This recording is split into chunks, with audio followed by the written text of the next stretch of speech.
Greetings. This presentation is under supervision of Dr. Osama Musaleh Saleh. My name is Medh Ahmed, and I will be talking to you about RNA interference in plant biotechnology. These are my outlines, definition, history, mechanism, applications, conclusion, and references. So, what is RNA interference or RNAi? Well, RNA interference or post-transcriptional gene silencing is a biological process in which RNA molecules such as microRNA and small interfering RNA can inhibit the gene expression or translation by neutralizing the targeted messenger RNA molecules and prevent it from being expressed. Now let's see how was it discovered. Well, actually it was discovered by mistake in the petunia flowers. At first, scientists wanted to create a very purple petunia flowers, so they introduced an extra copy of the purple color gene into the plant's DNA. They thought that if they added more copies of the gene, they will get the deep purple color they want.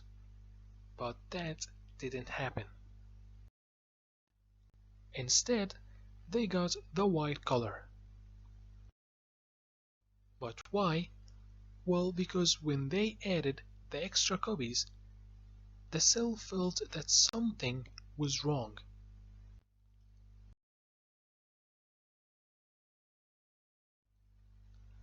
Because these extra copies were like mirror images for the original copy of the gene. But the cell didn't deal with it based on this way. It dealt with it as if it was a virus. So it destroyed all these extra copies along with the original copy of the gene in the DNA. So there was no expression for the purple color gene in the cell at all. Of course, resulting in the white color. Now to the mechanism. When the viral or double-stranded RNA is introduced into the cell, the dicer enzyme here, and this dicer enzyme is one of the most important enzymes during this process, this enzyme here cleaves this double-stranded RNA and produces short double-stranded RNAs.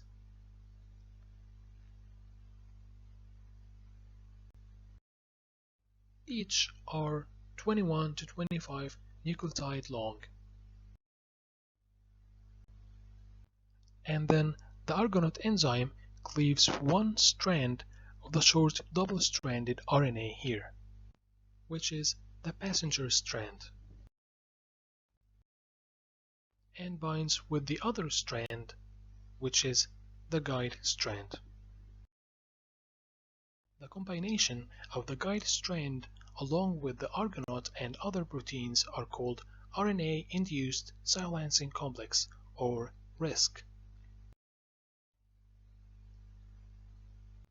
siRNA, or small interfering RNA, directs RISC to specific mRNA, and the targeting is precise.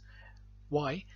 Because it depends on base pairing between the siRNA and the target messenger RNA. siRNAs often have perfect complementarity to their target sites. Once the binding happens, the Argonaute causes cleavage and degradation to the targeted mRNA. And RNA interference can occur in three events. 1.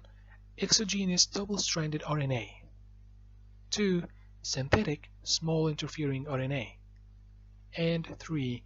endogenous RNA.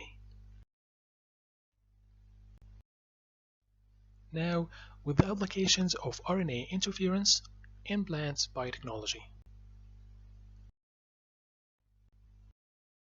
RNA interference for plants, insects, and pests resistance can be used as a form of genetic pesticide.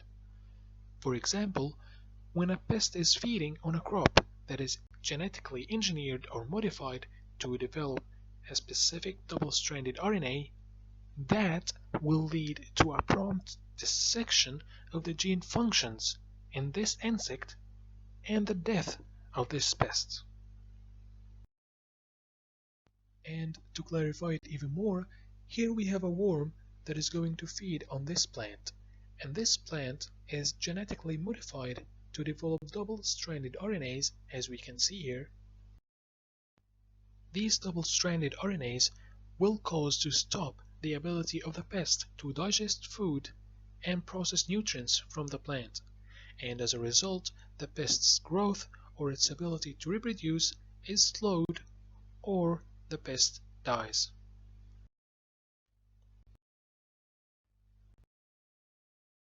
Or the crop produces RNA interference that changes the plant's chemistry and make it unattractive to a pest, as we can see here.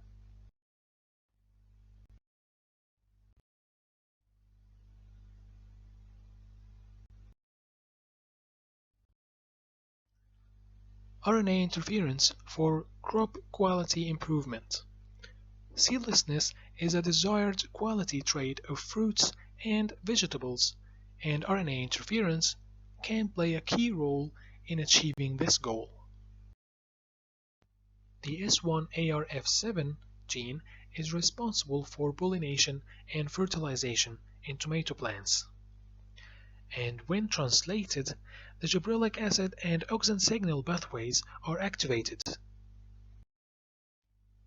But with the RNA interference in the middle, these pathways will not be activated and seedless tomato plants will be produced.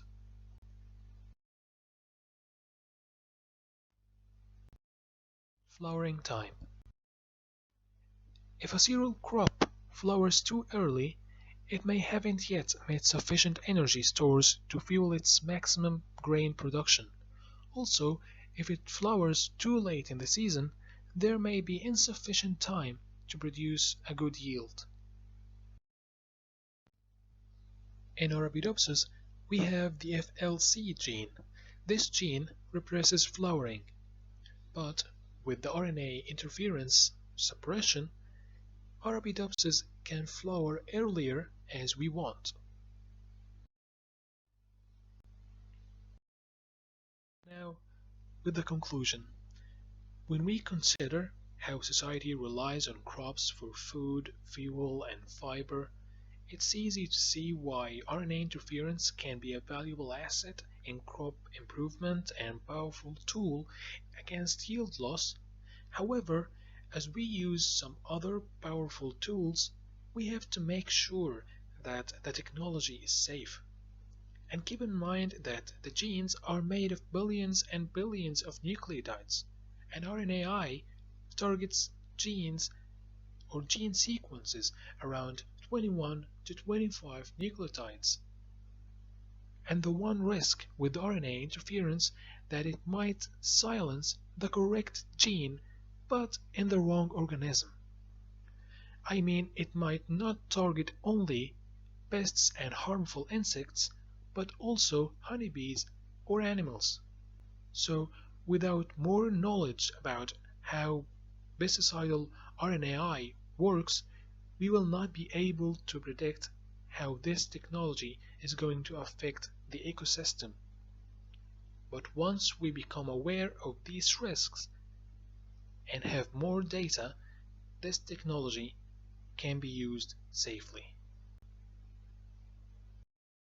These are my references, and thank you.